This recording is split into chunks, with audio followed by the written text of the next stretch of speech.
Hi, let's do diamond art painting. പുതിയ പുതിയ hobbies try ചെയ്യുക എന്നുള്ളതാണ് എൻ്റെ ഒരു മെയിൻ ഹോബി. ആ ലിസ്റ്റിൽപ്പെട്ട ഒന്നായിരുന്നു ഇത്. റീസെൻ്റ്ലി ഒരു ഷോപ്പിൽ പോയപ്പോഴാണ് ഞാൻ ഈ diamond art painting kit for kids കാണുന്നത്. ആൻഡ് ഇതിന് എനിക്കൊരു അറൗണ്ട് 80 റുപ്പീസാണ് ആയത്. ആൻഡ് ഇതിൻ്റെ കൂടെ വന്നിട്ടുള്ളതൊരു ഹലോ കിറ്റിയുടെ പിക്ചറാണ്. ഇത് ചെയ്യാൻ ആവശ്യമായിട്ടുള്ള എല്ലാ ടൂൾസും ഈ കിറ്റിൻ്റെ കൂടെ തന്നെ ഉണ്ടായിരുന്നേ. ഒരു ഗ്രീൻ കളർ ട്രേ ഉണ്ടായിരുന്നു four keeping the Gems and obviously the Gems അല്ലെങ്കിൽ ഡയമണ്ട്സ് അവർ പ്രൊവൈഡ് ചെയ്തിട്ടുണ്ടായിരുന്നു. പിന്നെ ഈ ഡയമണ്ട്സ് പ്ലേസ് ചെയ്യാൻ വേണ്ടിയിട്ടുള്ളൊരു സ്റ്റിക്കുണ്ട്. ഈ സ്റ്റിക്കിൻ്റെ നിബിലായിട്ട് നമ്മൾ നേരത്തെ കണ്ട റെഡ് കളർ വാക്സ് അപ്ലൈ ചെയ്തിട്ടാണ് നമ്മൾ ഓരോ ജെംസും പ്ലേസ് ചെയ്യുന്നത്. ആൻഡ് അതിൻ്റെ കൂടെ അവരൊരു 4 പീസസ് ഓഫ് ഡബിൾ സൈഡ് ടേപ്പും തന്നിട്ടുണ്ടായിരുന്നു. ആൻഡ് ഇതെല്ലാം നോക്കിയിട്ട് ചെയ്യാനിരുന്നപ്പോഴാണ് ആക്ച്വലി ഞാനൊരു കാര്യം ശ്രദ്ധിച്ചത്. ഈ പിക്ചർ കണ്ടോ?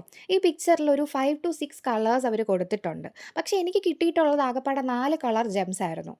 ആൻഡ് ഈ ഒരു കളർ ജെംസും ഈ അതിൻ്റെ അകത്ത് കൊടുത്തിട്ടുള്ള നമ്പേഴ്സും തമ്മിൽ ഒരു ബന്ധവുമില്ല. അപ്പോൾ ഐ വാസ് തിങ്കിങ് ഇത് എങ്ങനെയാണ് ചെയ്യേണ്ടത്, ഇത് എവിടെ ഏത് ജെം പ്ലേസ് ചെയ്യണം എന്നുള്ള കാര്യത്തിൽ ഐ വാസ് റിയലി കൺഫ്യൂസ്ഡ്. പിന്നെ ഞാൻ വിചാരിച്ചു എന്തായാലും ചെയ്ത് തുടങ്ങാം. തുടങ്ങിയിട്ട് പോകുന്നത് പോലെ ഇതെങ്ങനെ ചേഞ്ച് ചെയ്യണം എന്നുള്ളത് അപ്പം നോക്കാമെന്ന് വിചാരിച്ചു. And I started. ബേസിക്കലി ഈ ഡയമണ്ട് ആർട്ട് പെയിൻറ്റിങ് എന്ന് പറയുന്നത് നമ്മുടെ ഈ പിക്ചർ കണ്ടോ, ഈ പിക്ചറിൽ കുറേ നമ്പേഴ്സ് അവർ കൊടുത്തിട്ടുണ്ട്. ആ നമ്പേഴ്സിന് അസൈൻ ചെയ്തിട്ടുള്ള ജെംസും നമുക്കവർ തരും. ഓക്കെ, നമ്മൾ പണ്ട് ചെയ്തിട്ടില്ലേ പെയിൻറ്റ് ബൈ നമ്പേഴ്സ്, അതിൻ്റെ വേറൊരു വേർഷൻ ആണെന്നേ ഉള്ളൂ.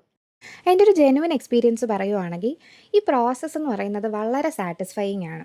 നമ്മൾ ഈ ഓരോ ജെംസും പ്ലേസ് ചെയ്ത് അത് കംപ്ലീറ്റ് ആയി വരുന്നത് കാണുന്നത് ഒരു വല്ലാത്തൊരു സാറ്റിസ്ഫാക്ഷൻ ആയിരുന്നു.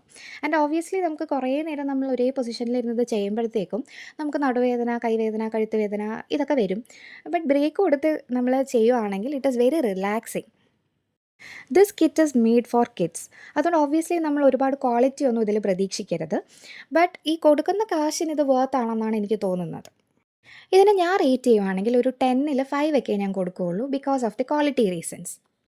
ബട്ട് ഇത് ട്രൈ ചെയ്ത് നോക്കിയപ്പോൾ ഇതുപോലത്തെ ഇനിയും കിറ്റ്സ് മേടിച്ച് ട്രൈ ചെയ്യണം എന്ന് എനിക്ക് ആഗ്രഹമുണ്ട്. ആൻഡ് ഡെഫിനറ്റ്ലി ഞാൻ ഇതുപോലത്തെ കിറ്റ്സ് ഇനിയും മേടിച്ച് ട്രൈ ചെയ്യുന്നതായിരിക്കും. ആൻഡ് അതിൻ്റെ റിവ്യൂവും പറയാമേ. അപ്പോൾ അത്രയേ ഉള്ളൂ. വീഡിയോ ഇഷ്ടപ്പെട്ടെങ്കിൽ പ്ലീസ് ലൈക്ക് ആൻഡ് സബ്സ്ക്രൈബ്. അപ്പോൾ ടാറ്റാ.